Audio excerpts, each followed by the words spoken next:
এই যে রসটা দেখুন কি পরিমাণের রস। মালটা চাষ করে বছরে আয় করছেন প্রায় 10 লাখ টাকা। বাংলাদেশের মাটিতে ইউরোপের মতো বাগান দিয়ে তাক লাগালেন তিনি। বছরের খরচ সব বাদ দিয়ে এখান থেকে 10 থেকে 12 লক্ষ টাকা থাকে। শুনে অবাক হলেও ইউরোপের মতো গাছ থেকে নিজ হাতে ফল পেড়ে খেয়ে সেই গাছের চারা কিনতে পারবেন যে কেউ। হ্যাঁ, খেয়ে দেখেছি, অনেকগুলো গাছের খেলাম, বেছে বেছে খেলাম। অনেক বড়, মিষ্টি এবং খুব সুস্বাদু।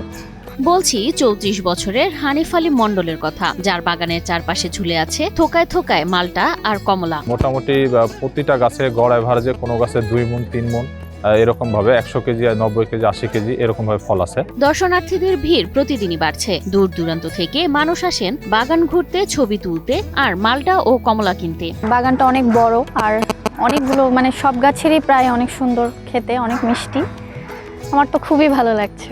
আমাদের দেশের মাটিতে যে এত সুন্দর মালটা কমলা হয় এটা আগে আসলে মানে ধারণার বাহির। নিজে খেলাম, খেয়েও দেখলাম যে অনেক মিষ্টি এবং অনেক রসালো। বাজারের মালটার চেয়ে কোনো অংশে কম নয়, বরঞ্চ মিষ্টিটা বাজারের চেয়েও একটু বেশি মনে হলো আমার কাছে। 2019 সালে 12 বিঘা জমিতে তিনি শুরু করেন হানিফ মণ্ডল অ্যাগ্রো ফার্ম। শুরুতে ছিল পেয়ারা ও আমের বাগান, পরে সেই বাগানের কিছু জায়গায় রোপণ করেন মালটা এবং চাইনিজ কমলা। এখন 4 বিঘায় মালটা চাষ হচ্ছে, পাশাপাশি আনা হয়েছে 12 মাসি কদবেল, পেয়ারা, আনার 12 মাসি আমড়া ও আম। এগুলো হচ্ছে 2019 সালের ফার্স্টের দিকে লাগাইছিলাম, মার্চের দিকে।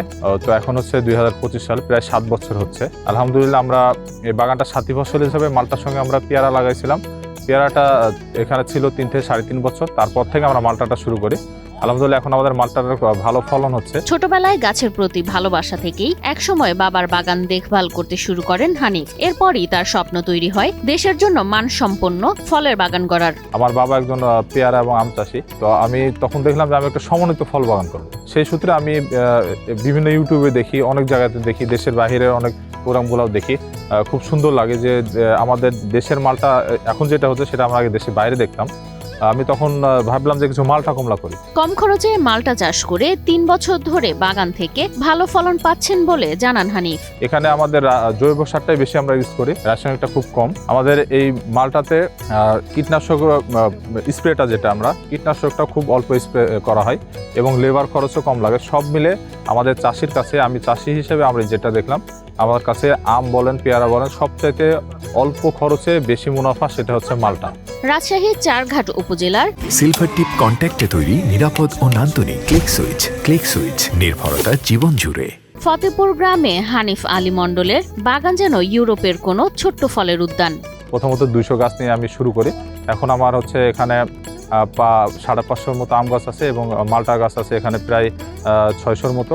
বিশেষজ্ঞরা বলছেন রাজশাহী ও বরেন্দ্র অঞ্চলে মালটা ও কমলা চাষের বাণিজ্যিক সম্ভাবনা অনেক। বরেন্দ্র এলাকায়, বিশেষ করে গোদাগাড়ি বা তার আশপাশের এলাকায় মালটার চাষের অনেক উপযোগী।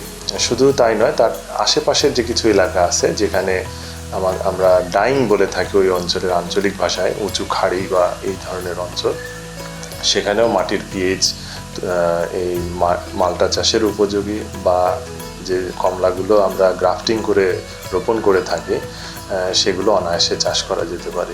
বাগানটি শুধু ফলের উৎস নয়, এটি হয়েছে মানুষের জন্য প্রকৃতির সাথে ঘনিষ্ঠ হওয়া, শান্তি এবং আনন্দের ঠিকানা। রাজশাহীর ফতেপুর গ্রামে হানিফের বাগান দেখার অভিজ্ঞতা শুধু চোখকে নয়, মনকেও আনন্দ দেয়।